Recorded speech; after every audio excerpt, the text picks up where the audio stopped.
good to be back, and before I start, I need to acknowledge our friends that are on the other side, watching us through their electronic devices. I took advantage of that while I was away, so I saw some of the other preachers here in our church. It was wonderful, so welcome, and I'm glad that you're watching as well. Grace and peace are yours from God our Father and from His Son, Jesus Christ our Lord. Amen.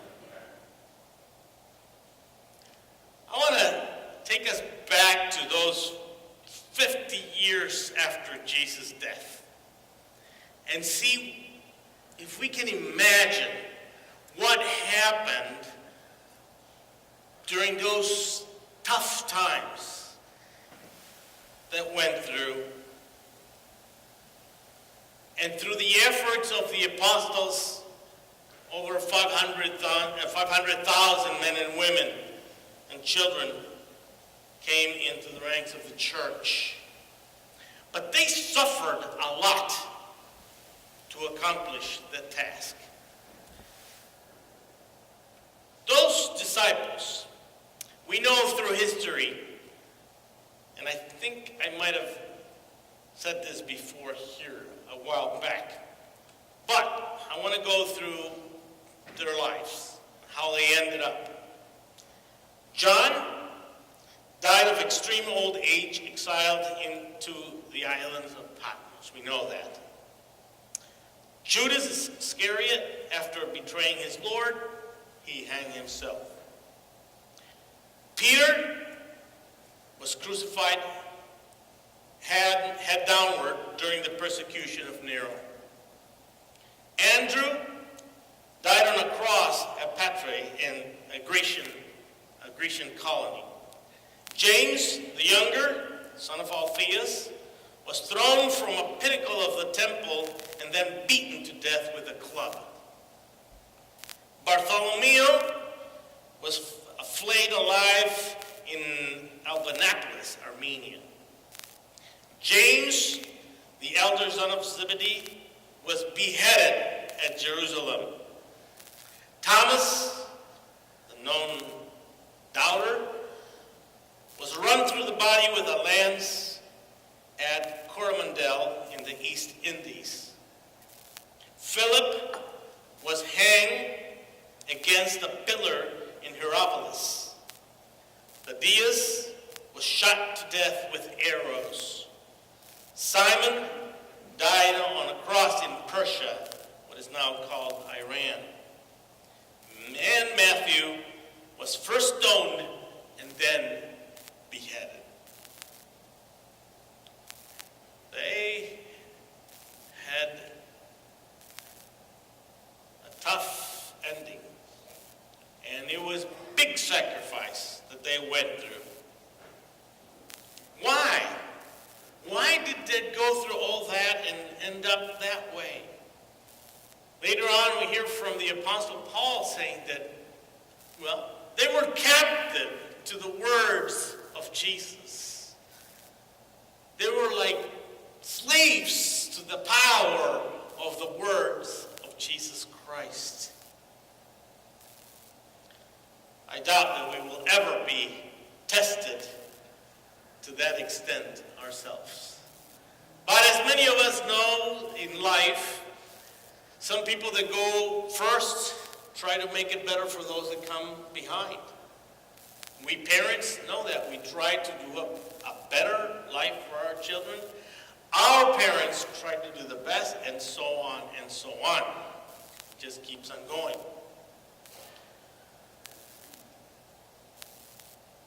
Pastor Brett Blair, a United Methodist pastor and writer, theologian, he also says that sacrifice is a sign of a mature faith. Sacrifice is a sign of a mature faith. Jesus Christ, in this gospel, said something that maybe some churches, some people in the church have taken to be an excuse for violence. Do not suppose that I have come to bring peace on earth. I did not come to bring peace, but a sword. Obviously, if you take it literally, what do you see in this text? Because we know the church is for peace, not for violence. But it seems that there are some confrontational natures of Christianity.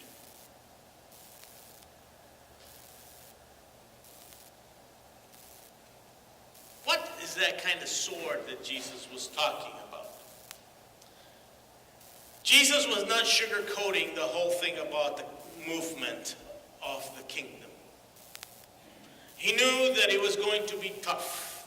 He knew that it was going to bring pain as well and suffering. And he has gone on. How do we know? Yes, a son at the beginning, a son who follows Jesus Christ, will be at odds with a father who rejects the resurrection. And a mother who becomes a disciple would be at odds with a daughter who believes that she can live as she desires. And a son-in-law will be at odds with the in-laws because he has led their daughter away from traditional Judaism and so on and so on. And obviously we know that most of the wars in our history is done in the name of religion. So Jesus was not sugarcoating it. He was saying is that it was. And let's not just say, oh, well, that was just the Roman Catholic Church.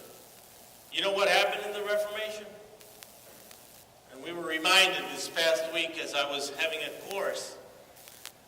The peasant revolt after Martin Luther's Reformation brought thousands and thousands of people dead. Some historians say more than 100,000 people dead.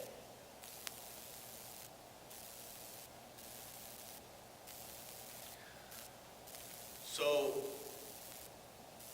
Jesus was not sugarcoating it. He was saying it as it was. However, we can say it in different ways. Like Paul, he had the sword against the Christians, but then when his road to Damascus, the sword went against himself. But he was free. He found peace.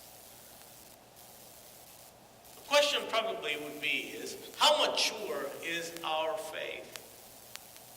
And the answer is not how long have we been here, or how long has the church been around, or even how long has this congregation been around? Oh, we're a pretty mature congregation. No. It means how has our sacrifice made us more mature? Didn't Jesus, in this gospel reading, we can get like about, 100 of sermons. There were so many topics there. But then he switches to talk about this cup of water given to people in hospitality. Hospitality is a sign of discipleship. How about those new people that are coming to our midst, that are joining little by little? When they come, we sometimes find ourselves at crossroads where we have to make decisions in our lives. And one of them is like, okay, which church should I go to? My spiritual life is important. How do I find a place where I can find that nurture that I need? People come, visit different churches, not just ours. And how hospitable are we with them? People are in a quest. People are in a journey. Constantly. So are we. We always are confronted with decisions that we have to make in life. And it would be good to have a person next to us to give us a hand. There was an anthropologist Her name was Margaret Mead. She was once asked, what was the sign of the earliest civilization? And maybe the person that was asking the question was making maybe a fishing hook or some pots of clay or who knows what. But she says, a healed femur.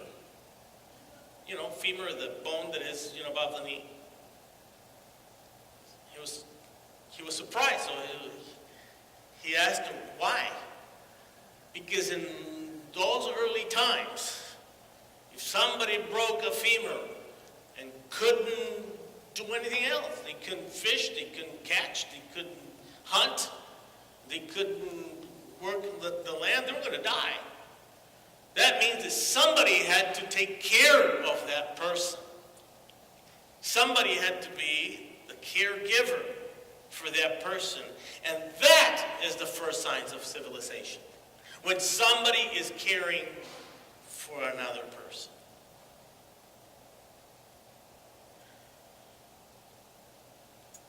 Hospitality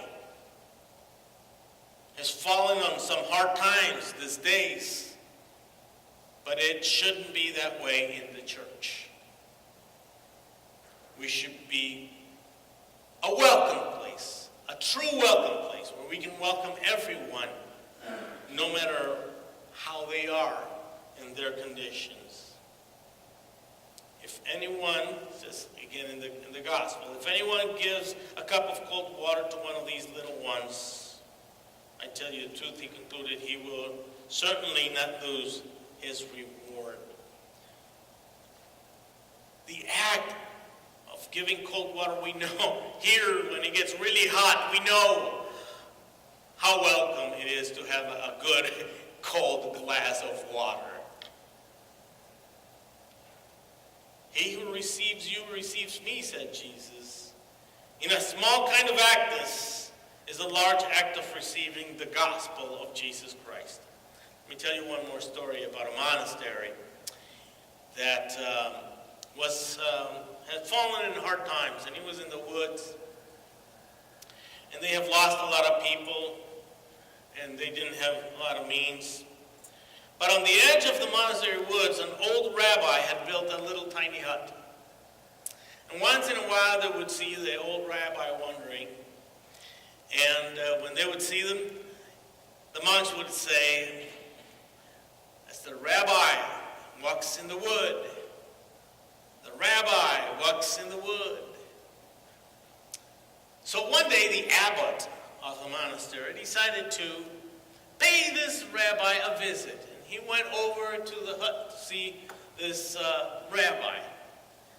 Interestingly enough, when he got close, he saw that the rabbi was at the door with his hands extended, his arms, and kind of like if he was waiting for him for a long time. And he went up and they embraced, and it was wonderful. So he invited him in to have some coffee or tea or whatever they had to give. They talked, and then the rabbi say, I am so happy you came. I want to share with you one teaching, only one teaching that must not be repeated after you tell your monks. What would that be, Rabbi? Said the abbot. The Messiah is among you. The Messiah is amongst you.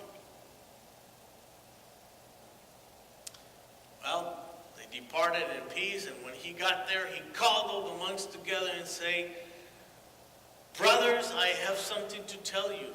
There's some message that must not be repeated after I said it. It comes from the rabbi. He told me that one of us is the Messiah. They started wondering, who might that be? Would brother, he's too old.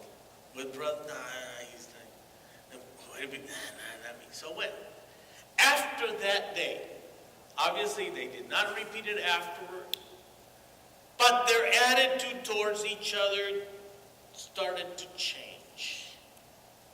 They started to be nicer to each other. They started to serve each other. And the whole atmosphere started changing. The people, when they would come and visit, they liked it. And the monastery started, flourishing again. And even young people wanted to come into the monastery. And they got new monks and all that kind of stuff because it started changing.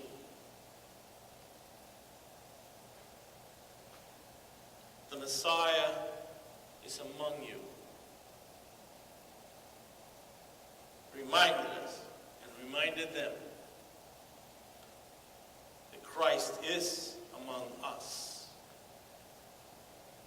That we see in each other the face of Christ.